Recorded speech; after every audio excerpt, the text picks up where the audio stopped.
Hello everyone, this is Michael with Quiet Lawn. Hope you're doing well. In this video, the topic I want to cover is how to make your work days more consistent as far as the end time, when you get off or when your employees get off.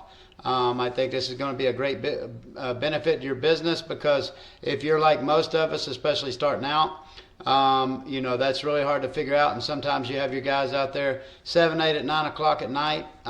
Sometimes they're getting off at 2 or 3 in the afternoon, and it's just very inconsistent, and it tends to burn your guys out because, unlike us, our goal as business owners is to grow our business.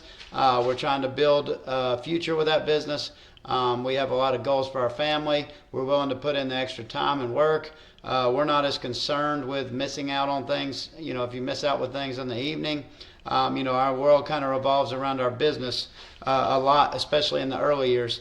But our employees, they're just working to support what's important to them, which is outside of work. So, they want to get home to their family.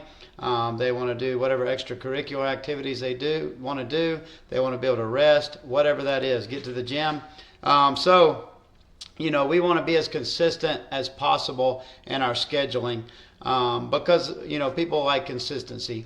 The problem with the type of work we do is that it's almost impossible to ever give like a consistent, start and end time, because there's too many variables. The weather, customers coming out and talking to you, changes throughout the season that change how long it takes to render a particular service to your customers.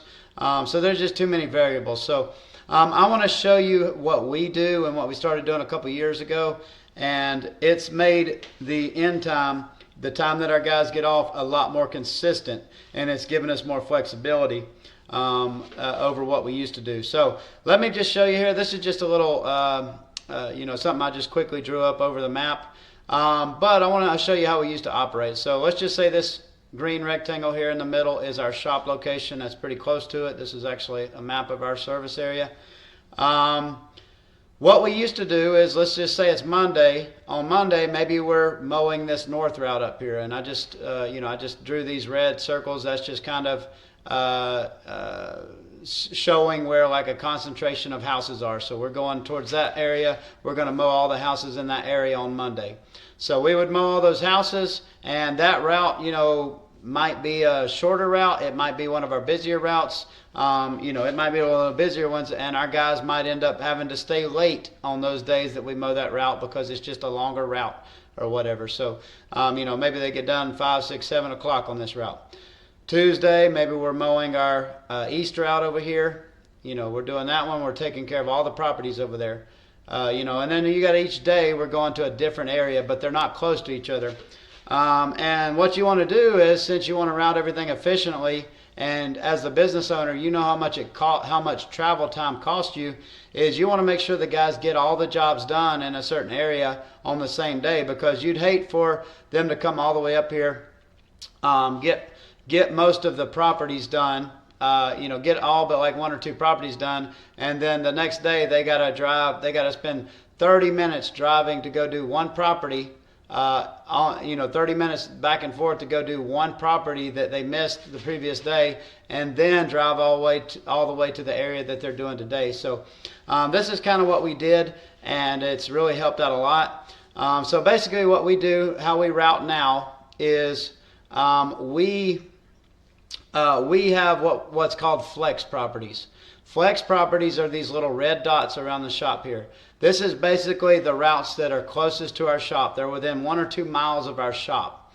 So these are all in all in neighborhoods really close to us. Less than 5 minutes of travel time.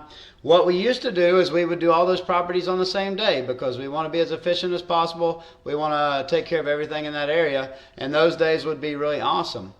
What we started doing recently is we take these flex properties, the ones close to our shop, and we kind of break them up and add them to all the other routes. And how we do it is, let's just say this Monday we're going up here north. Maybe we have all of our properties up here. What we would do is we would route all the jobs up that way, and then at the end of the day, and this is very important, we would add in a few of these little flex properties here. So that if something happens, our guys get rained out, they're getting behind, it's getting close to 5 o'clock, the guys can just take off, head back to the shop, and the next day they can just mow these flex properties first. So that's how we did that. So now they have some flexibility. Now they don't have to feel so much pressure to get those jobs done, because they're doing the farthest away jobs first in the day, and then they're ending with the jobs that are close to the shop. So we lose a tiny bit of efficiency in these neighborhoods, not doing them all at the same time on these flex properties, but it gives us a lot more flexibility. And you can see they're already driving along this way anyways, so they can just stop by, do a few of these properties, and then if, like I said, if it's about 4:45 and they want to get home, they've got something going on, they can just tell the office, like, hey, can you push this last job or two to tomorrow, and I'll knock them out tomorrow. So that's what we do. And then the next day, we're going to do the same thing over here. Maybe we're doing this east route. We'll route in 2 or 3 of these flex properties that are right here by the shop in the same direction, and we'll do those at the end of the day. And that's really made a big difference, because, like I said, when we did it the first several years, guys would just dread certain days when we have routes that are like really long routes and stuff, and they'd have to be working long days. But with this, we could split those bigger routes maybe into 2 days and add, a few of these flex properties at the end of each day. And then it just gives them a lot more wiggle room to be able to make sure they're going to get home within a specific time window. But that's what we do. It's really helped. You do want to make sure you get these flex properties within a couple days. Like, I wouldn't want to, if I pushed these end jobs to the next day, I wouldn't want to push it until the next day. I do want to make sure I knock those out first the next day, because you don't want to, upset your customers that are close to your shop, which are your most profitable ones. You don't want to mess them around by constantly pushing them to the end of the day. So if we did push them to the next day from the previous day, we'd make sure we did those first. And then we've got some leeway at the end of that day, because we've got some more flex properties that are already scheduled in at the end of that day. But that's how we do it. I hope that helps. If you have any questions about the details of that, please leave them in the comments below. But that's greatly improved our routing. It's greatly improved our employee satisfaction, because now they have fairly consistent days. The end time might be 30 minutes or an hour different, but it's not 2-3 hours, and we can kind of control that just by how we route. Thanks for watching. Look forward to talking to you guys in the next video. If you have any suggestions or questions or topics for videos you'd like me to make, please leave them below, and I'll definitely make them for you. Have a good day. Thanks for watching.